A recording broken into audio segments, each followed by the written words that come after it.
Hello everyone, welcome back to a channel foot forward education. तो आज हम ordinance making power of the president करेंगे। तो start करते हैं सबसे पहले ऑर्डिनेंस के साथ कि ऑर्डिनेंस क्या होता है। तो ऑर्डिनेंस एक टेम्पररी लॉ होता है जो कि लिमिटेड टाइम पीरियड के लिए जो है वैलिड रहता है, लिमिटेड टाइम पीरियड के लिए एक्टिव रहता है।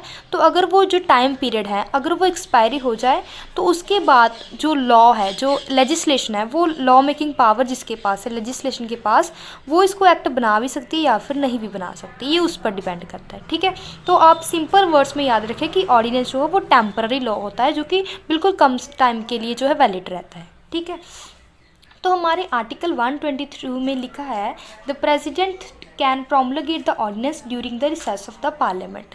आर्टिकल 123 में ये कहा गया है कि प्रेसिडेंट जो है वो ऑर्डिनेंस ला सकता है जब रिसेस हो। रिसेस क्या होता है? अब रिसेस होता है कि जब कोई भी हाउस जो है वो सेशन में ना हो, उसको बोलते हैं रिसेस। ठीक है, तो रिसेस अब अगर होगी, जब अगर कोई भी हाउस जो है वो सेशन में ना होगा तो जो है प्रेसिडेंट जो है वो ऑर्डिनेंस ला सकता है। ठीक है, तो हमारे दो कंडीशंस है यहाँ ऑर्डिनेंस पास करने की। तो सबसे पहली कंडीशन मैंने आपको अभी बताई कि जब when both houses are not in a session और either house are not in a session तो पार्लियामेंट जो है, जो प्रेसिडेंट जो है वो ऑर्डिनेंस ला सकता है। जैसे कि अगर लोकसभा जो है हाउस में है, राज्यसभा हाउस में नहीं है तो ऑर्डिनेंस ला सकते हैं। लोकसभा भी हाउस में है, राज्यसभा भी हाउस में है तो ऑर्डिनेंस नहीं ला सकते, तो एक्टिव बनेगा सीधा ही। ठीक है, तो टेम्पररी लॉ नहीं बनेगा, परमानेंट लॉ बनेगा।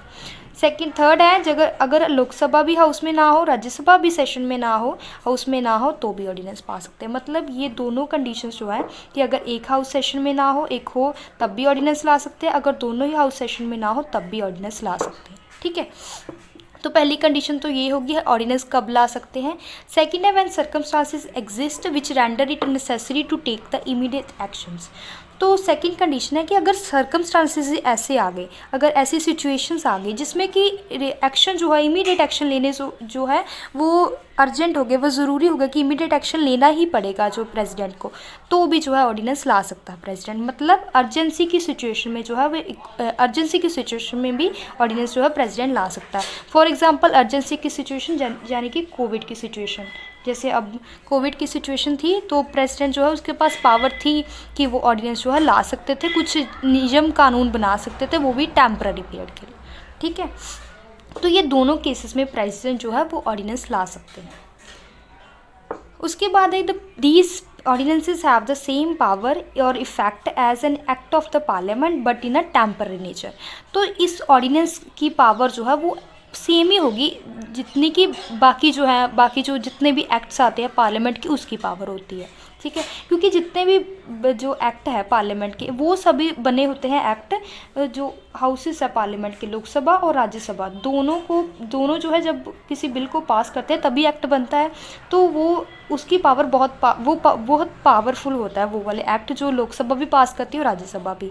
तो ऑर्डिनेंस की पावर भी सेम ही होती है जितनी कि पार्लियामेंट के लॉ बनाने की पावर होती है, मतलब कि दोनों की पैरेलल पावर्स है। ठीक है, but for a temporary period के लिए दोनों की पावर जो है वो सेम ही होती है, परमानेंट नेचर के लिए नहीं। अब यहाँ ये क्यों लिखा कि टेम्पररी नेचर के दोनों की पावर सेम ही होती है? क्योंकि इसका टाइम पीरियड जो है वो परमानेंट नहीं होता ऑर्डिनेंस का, इसका मैक्सिमम लाइफ जो है वो 6 मंथ्स एंड 6 वीक्स होती है। ठीक है, इसके लिए लिखा है कि दोनों की पावर जो है वो पैरेलल ही होगी, सेम पावर ऑर्डिनेंस की होगी, सेम पावर ही पार्लियामेंट के एक्ट की होगी, बट टेम्पररी पीरियड के लिए होगी क्योंकि मैक्सिमम लाइफ जो है ऑर्डिनेंस की वो 6 मंथ्स और 6 वीक ही होती है। अब यहाँ एक क्वेश्चन है कि 6 मंथ्स तो ठीक है, तो 6 वीक का क्या यहाँ पर क्या मतलब चक्कर है, या 6 वीक क्यों लिखा हुआ है? तो 6 मंथ्स इसलिए है क्योंकि 2 सेशन जो होते हैं उसके बीच में मैक्सिमम जो है वो 6 मंथ्स का गैप होना चाहिए। 6 वीक जो है वो इसीलिए है क्योंकि अगली जो 6 वीक्स है इसमें जो है पार्लियामेंट जो है वो डिसाइड करेगी कि ऑर्डिनेंस को वो जो है पास करना चाहती है या फिर नहीं पास करना चाहती। ठीक है, इसीलिए 6 वीक दिए हुए हैं कि आगे 6 वीक में जब सेशन होगा, इस 6 मंथ्स के बाद जब पार्लियामेंट की रीअसेंबली होगी, जब दोबारा सेशन होगा तो उसके 6 वीक के अंदर जो है पार्लियामेंट को डिसाइड करना पड़ेगा कि वो ऑर्डिनेंस को आगे पास कर लॉ बनाना चाहती है या फिर नहीं। इसीलिए 6 वीक लिखा हुआ है। ठीक है, तो इसके साथ रिलेटेड एक केस है जिसका नाम है RC Cooper versus union of India case. ये बहुत ही फेमस केस है ऑर्डिनेंस के साथ रिलेटेड। इस केस में कहा गया कि प्रेसिडेंट की जो सेटिस्फेक्शन है, प्रेसिडेंट की सेटिस्फेक्शन पर ही जो ऑर्डिनेंस जो है वो पास कर सकते हैं, और प्रेसिडेंट जो है वो काउंसिल ऑफ मिनिस्टर की एडवाइस के साथ जो है इसको पास कर सकता है। ठीक है, तो इसमें कहा गया कि प्रेसिडेंट की जो सेटिस्फेक्शन है ना, काउंसिल ऑफ मिनिस्टर जब कहेंगे तब उनके कंसल्टेशन के साथ जो है प्रेसिडेंट जो है वो ऑर्डिनेंस ला सकता है।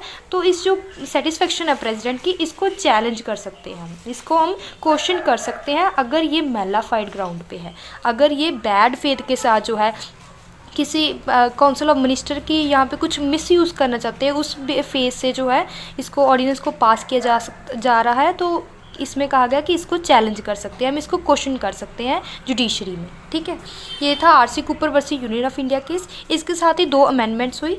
फर्स्ट ही 33rd कॉन्स्टिट्यूशन अमेंडमेंट 1975। इस केस में कहा गया, इस अमेंडमेंट में कहा गया कि जो प्रेसिडेंट की सेटिस्फेक्शन है वो फाइनल एंड कंक्लूसिव होगी।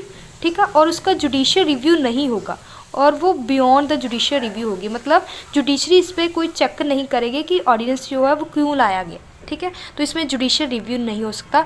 बट उसके बाद 44th कॉन्स्टिट्यूशन अमेंडमेंट 1978 को लाया गया, जिसमें जो है 33rd अमेंडमेंट जो थी उसको डिलीट कर दिया गया, और यहाँ पे इस अमेंडमेंट में कहा गया कि जो प्रेसिडेंट की जो सेटिस्फेक्शन है उसको चैलेंज कर सकते हैं, उसको वो जस्टिसेबल है, और उसका जुडिशियल रिव्यू भी हो सकता है।